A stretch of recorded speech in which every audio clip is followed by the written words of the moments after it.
Um, I want to share something.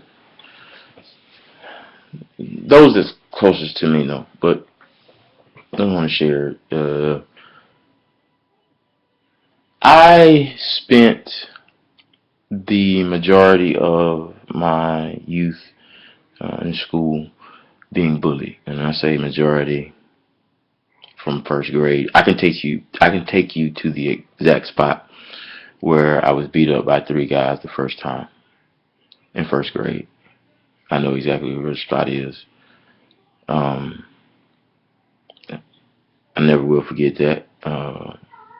And many other incidents that took place um, for me as a child and in some cases as a teenager. And I remember a lot of the people. Some of them name I don't remember, but their faces are very prevalent in my mind. Being bullied and being picked on, it had a negative effect on me. Now, mind you, it may not have had that effect on you, but it had a very negative effect on me. It caused me um, to lack confidence for most of my life. I'm 33 now, so you do the math. It affected me in such a way that I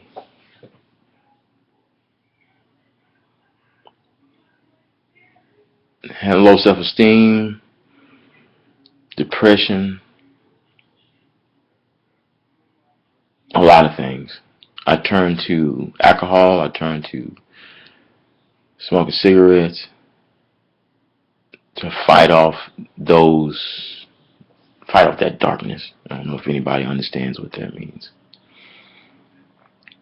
Being bullied is not cool. But what happened is it caused rage, anger, unequivocal rage.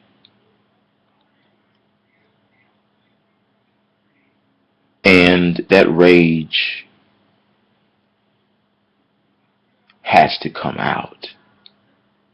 And in many cases, it comes out very negatively. And you hurt, not necessarily physically, you hurt people you love. Because you want to put that anger somewhere. You want to put that, why they did me that way. Why they do this. I never did nothing to you. I never said nothing about you. So now I've got to do something to hurt myself, or I've got to,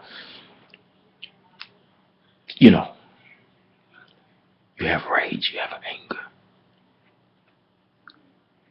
I was in the gym, I was running. This was probably February, March. And I was running, I was 15 minutes in, or not even 15, maybe 10. I don't know.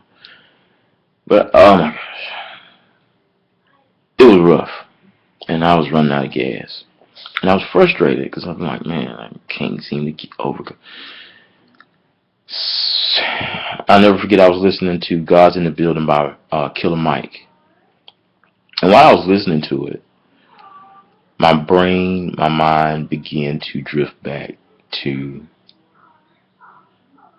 being picked on, being laughed at. I had guys pull my shirt over my head and punch me in the stomach in front of the class. I had guys choke me on the bus, you know, put me in the same chokehold that killed the African American man in New York on the school bus. I've been spit on.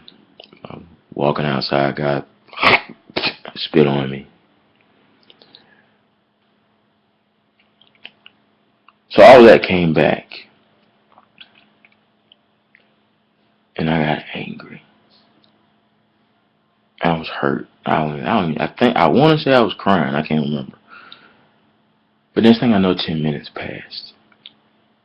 I mean, just went by.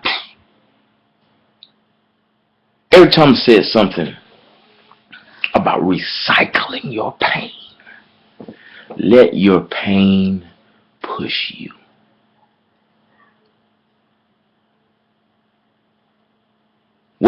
hurt you in your past.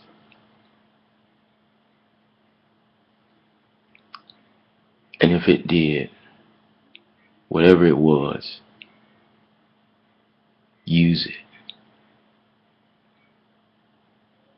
Maybe your daddy wasn't there. Maybe your mother died. Maybe your family was poor, very poor, in poverty. Maybe you never got Christmas presents. Maybe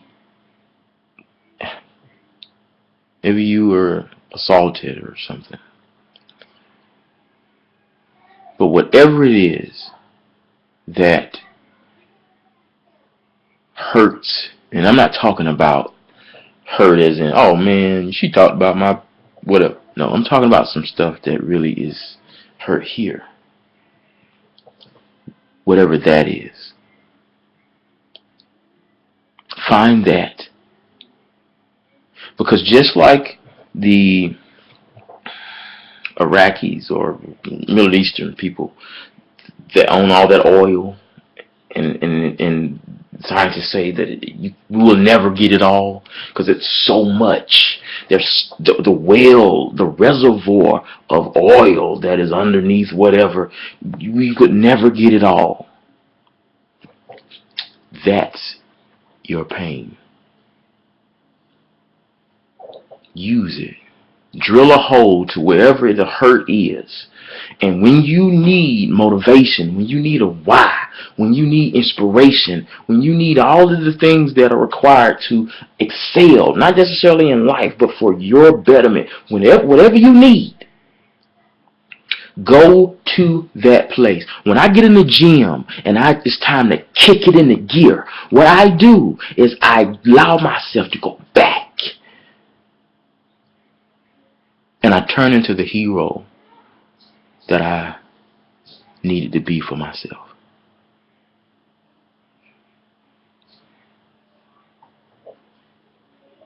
And I unleash all my rage.